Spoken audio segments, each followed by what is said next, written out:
Então, para finalizar a parte de variáveis aleatórias, eu vou mostrar alguns dos modelos mais utilizados, tanto de variáveis discretas quanto de variáveis contínuas.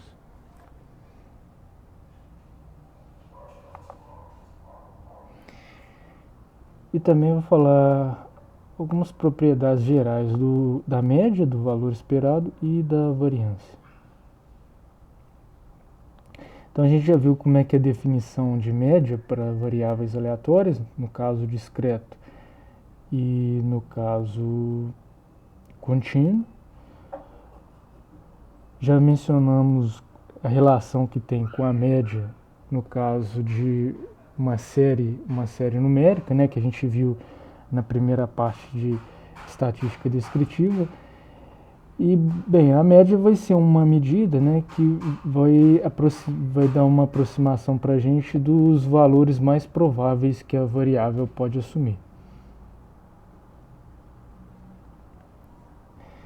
Então, a primeira propriedade da média para variáveis aleatórias, né, quando a gente olha para cada elemento do espaço amostral, aqui o ômega, e para cada elemento o valor da variável x é maior do que da variável y, nesse caso a gente diz que as variáveis são comparáveis, né?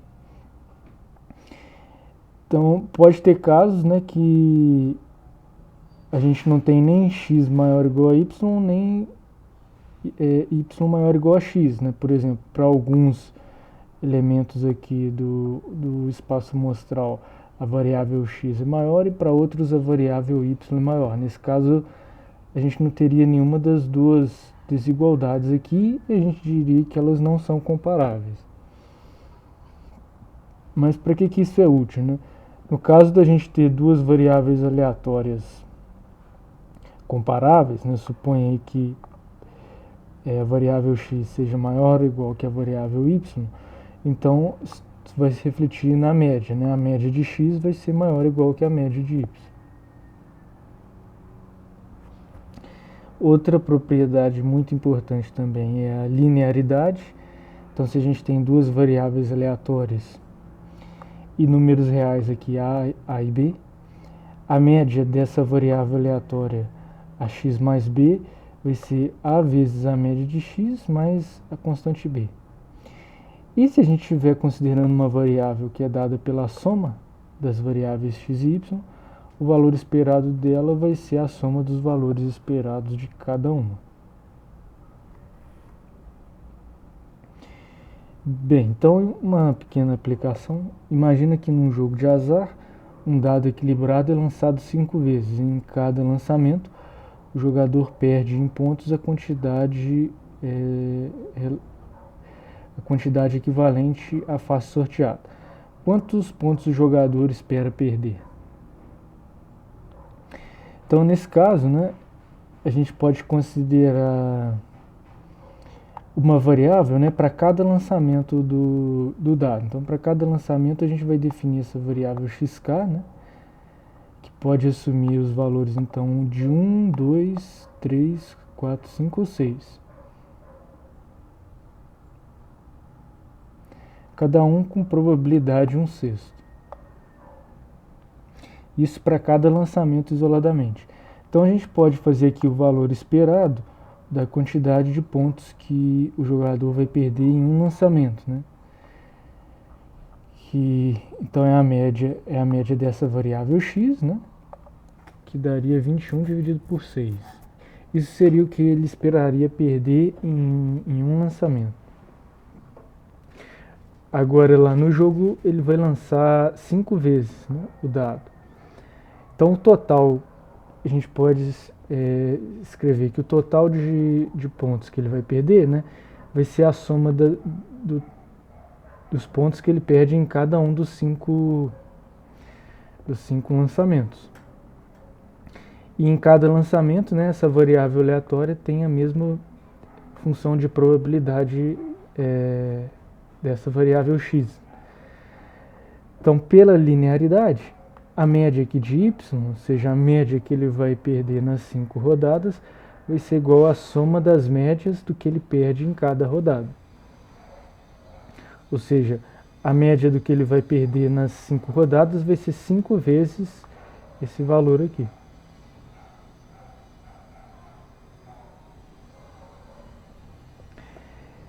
Muitas vezes a gente calcula o valor esperado de uma variável em função de algum parâmetro. Então, por exemplo, imagine que P seja um valor entre 0 e 1 e que uma variável x assume valores inteiros, ou seja, 0, 1, 2, 3, né, de acordo com a seguinte função de probabilidade. A probabilidade dela assumir o valor k, né, com k aqui nos inteiros, vai ser P, que multiplica 1 menos P elevado a k. Então isso daqui vai definir para a gente uma função de probabilidade, que vai ficar em função desse valor de P aqui, que pode ser qualquer valor entre 0 e 1. Então, calcule o valor esperado dessa variável. Então, pela definição de valor esperado, né, a gente vai somar todos os valores que ela pode assumir.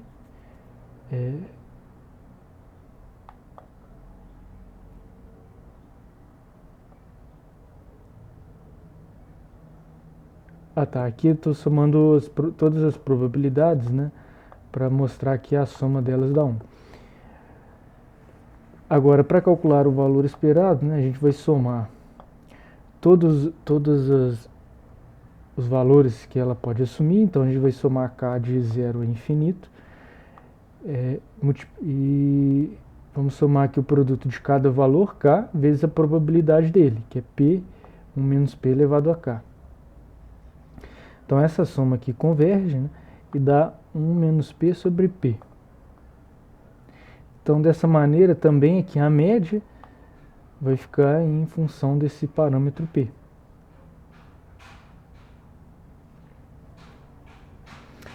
Agora algumas propriedades da variância. Então, lembra como a gente definiu variância para variáveis discretas e contínuas, né? Vai ser a média ponderada aqui dos desvios quadráticos em relação à média. Bom, a primeira propriedade da variância com relação à combinação linear é a seguinte, né? Imagina que a gente tem uma variável aleatória x e a e b números reais, quaisquer. Então a variância da variável ax mais b vai ser a ao quadrado vezes a variância de x. Ou seja, se eu tenho uma constante multiplicando a variável aleatória x, ela sai aqui elevada ao quadrado, né? E se eu somo uma constante, a variância dela se anula.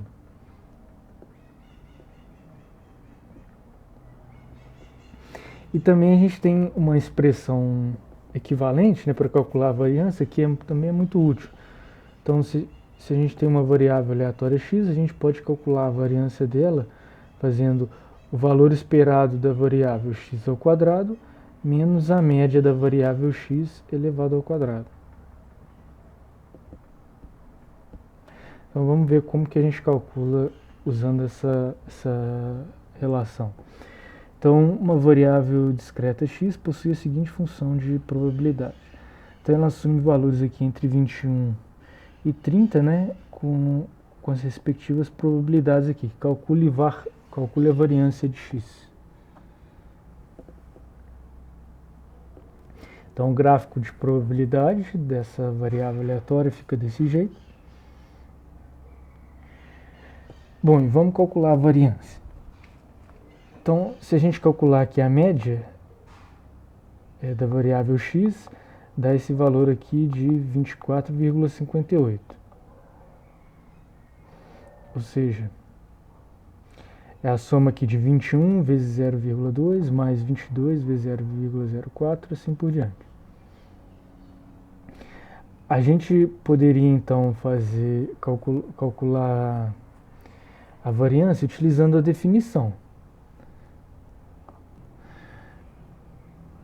Ou seja, calculando os desvios em relação à média. Então vou fazer aqui 21 menos 24,58,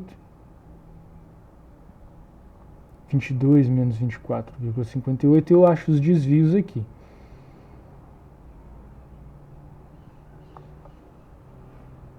Depois eu vou olhar aqui para o quadrado dos desvios, né? Ou seja, 3,58 ao quadrado, 2,58 ao quadrado. Aí eu posso aplicar a definição e calcular a variância como a média aqui dos desvios quadráticos, ou seja, eu vou pegar 12,8 vezes 0,2, 6,65 vezes 0,04 e assim por diante. Daria aqui a variância de 7,36. Esse valor aqui. Isso calculando usando a definição. Agora eu posso calcular também usando essa relação aqui. Então eu preciso calcular a média da variável x ao quadrado. É como que a gente faz? A gente vai pegar cada valor aqui que a variável x assume e vai elevar ao quadrado. Então vai ser 21 elevado ao quadrado, 22 ao quadrado, assim por diante. E aí a gente vai precisar calcular a média dessa variável x ao quadrado. Aí como é que a gente faz? 441 vezes 0,2, 484 vezes 0,04 e assim por diante. Então a gente chega nesse valor aqui de 611,54. Então, a expressão alternativa então ficaria 611,54, esse valor aqui, menos o quadrado da média. Se a gente fizer isso, a gente vai chegar no mesmo valor, 7,3636 que a gente tinha achado usando a definição. Então, assim como a gente tinha visto lá na estatística descritiva, a variância é uma medida que indica a dispersão. Quanto maior a variabilidade nos valores, maior a variância.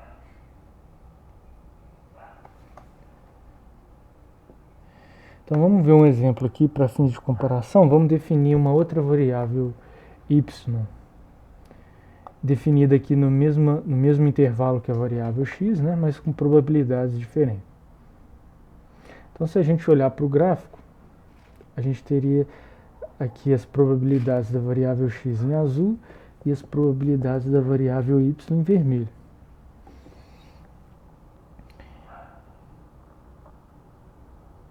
Bem, então a gente vê que a variável y parece ter uma dispersão menor, porque ela está mais concentrada, ou seja, ela está mais concentrada aqui nesses três valores mais maiores, né? 28, 29 e 30. E a variável x tem uma dispersão maior, ela parece estar mais distribuída. Então isso indica para a gente que a variância de x deve ser maior do que a variância de y. E de fato, se a gente calcular, né, a variância de y vai dar 5,74, ou seja, menor do que a variância de x. Então dessa maneira a variância dá uma ideia para a gente da dispersão, de qual variável está mais dispersa e qual está mais concentrada. Essa expressão equivalente da variância ela é especialmente útil quando a gente precisa calcular a variância em função de um parâmetro. Então muitas vezes isso facilita, né? Então vamos calcular a variância, né, para o mesmo exemplo que a gente tinha visto para o caso da média, ou seja, a gente já calculou que para essa variável aqui a média dá 1 menos P sobre P. Se a gente tivesse que calcular a variância agora, em função desse parâmetro P, se a gente calculasse usando a definição, né, a gente somaria aqui de k de 0 a infinito, né, os desvios, o quadrado do desvio em relação à média, né, ou seja, k menos a média elevado ao quadrado, vezes a probabilidade de k,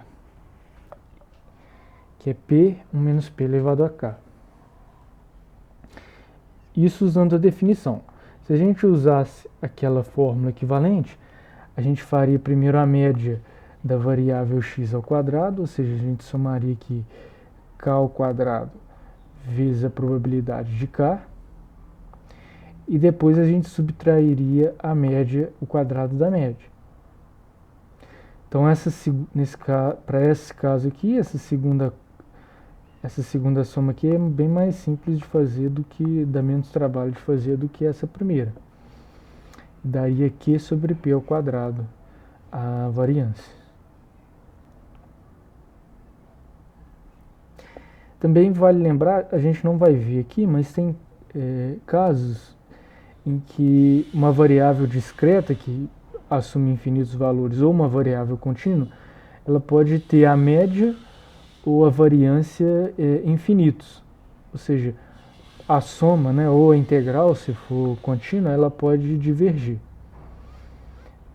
Apesar disso não ser tão comum nos exemplos que a gente vai ver.